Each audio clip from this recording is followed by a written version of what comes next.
তোমার ধন্যবাদ করি, প্রশংসা করি, গৌরব করি। প্রতিদিনের ন্যায় তো সুন্দর একটি সকাল উপহার দেওয়ার জন্য। পিতা, এই সুন্দর সকালে আমরা আপনার উপস্থিতিকে খুঁজে পাই। পিতা, এই সকালে আমি নিজেকে এবং যে সকল সন্তানেরা এই প্রার্থনা শ্রবণ করছি সকলকে তোমার চরণে জ্ঞাত করলাম। সকলের পাপ ক্ষমা করে তোমার আশিসে ভরিয়ে তুলো। পিতা, এই সুন্দর সকালে শুরুতে আমরা খুবই আনন্দিত যে আমরা প্রতিদিন প্রতিনিয়ত আপনার সাথে কথা বলে দিনটা শুরু করি। আমাদের সঙ্গে থাকার জন্য, আমাদেরকে সাহায্য করার জন্য, এত সুন্দর একটা দিন প্রতিদিন উপহার দেওয়ার জন্য তোমার ধন্যবাদ করি, প্রশংসা করি, গৌরব করি। আমাদেরকে শক্তি দান করুন পিতা, যেমন আগামী সময়ের চ্যালেঞ্জগুলির মুখোমুখি হতে পারি। আর পিতা, আপনি আমাদেরকে আপনার জ্ঞান ভাণ্ডারে পরিপূর্ণ করুন, আমাদেরকে নতুন পথ দেখান।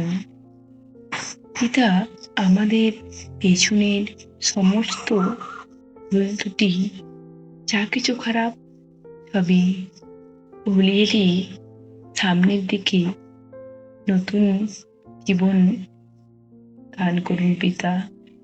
পিতা, আমাদেরকে এমন এক আনন্দময় জীবন দান করুন যাতে আমরা সদা সর্বদা আপনার বিষয়ে লোককে বলতে পারি। পিতা, আমি জানি পিতা আমাদের সঙ্গে সঙ্গে সবসময় আছেন।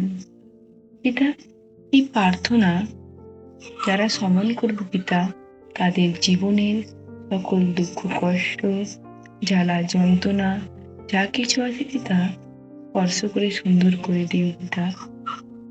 সেই ভার তোমার উপর তুলে দিলাম, কারণ তুমি আমাদের ঈশ্বর, ত্রাণকর্তা, প্রত্যানদাতা, জীবনদাতা। তোমার সাহায্য ছাড়া আমরা কিছুই করতে পারবো না। আমি জানি পিতা আমাদের সঙ্গে আছেন, থাকবেন আর প্রতিনিয়ত আগলে রাখবেন। পিতা, আমি এখন প্রার্থনায় যা যা বললাম সকল কিছুই আপনি শুনেছেন এবং উত্তর দিয়েছেন। এই প্রার্থনা যিশুর নাম হইতে চাইলাম, আমেন। এবার আসা যাক বাক্যে।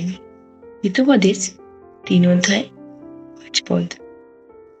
তোমার সমস্ত অন্তর দিয়ে সদাপ্রভুর উপর নির্ভর করো, তোমার নিজের বিচার বুদ্ধির উপর ভরসা করো না।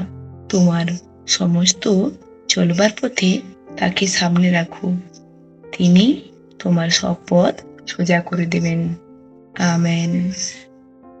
দ্বিতীয় বাক্য, যাত্রা পুস্তক 33 অধ্যায় 14 পদ। সদাপ্রভু বললেন, আমি নিজেই তোমার সঙ্গে যাব এবং তোমাকে বিশ্রাম দেব, আমেন। তাই বলি ভাই বোনেরা, তোমরা ঈশ্বরে থাকো, ঈশ্বরের ইচ্ছা মতো চলো, ঈশ্বরকে ভালোবাসো, দেখবে ঈশ্বরের মহিমা দেখতে পাচ্ছ। কেননা আমাদের ঈশ্বর জীবন্ত, তিনি কথা দিয়েছেন যুগের অন্ত পর্যন্ত আমাদের সঙ্গে সঙ্গে থাকবেন, আমাদের রক্ষা করবেন, কোনোদিনও আমাদেরকে ছেড়ে যাবেন না। আমাদের নিজেদের বাবা মা আমাদেরকে ভুলে গেলেও আমাদের চিরন্তন সদা সত্য ঈশ্বর, আমাদের জীবন্ত ঈশ্বর কখনোই ভুলে যাবেন না। তাই জীবনের সকল ভার ঈশ্বরের উপর জ্ঞাত করে ঈশ্বরের দেখানো পথে সামনের দিকে এগিয়ে চলো, ভয় না করে, আমেন। তোমার সন্তানেরা বিশেষ প্রার্থনার জন্য বলেছে।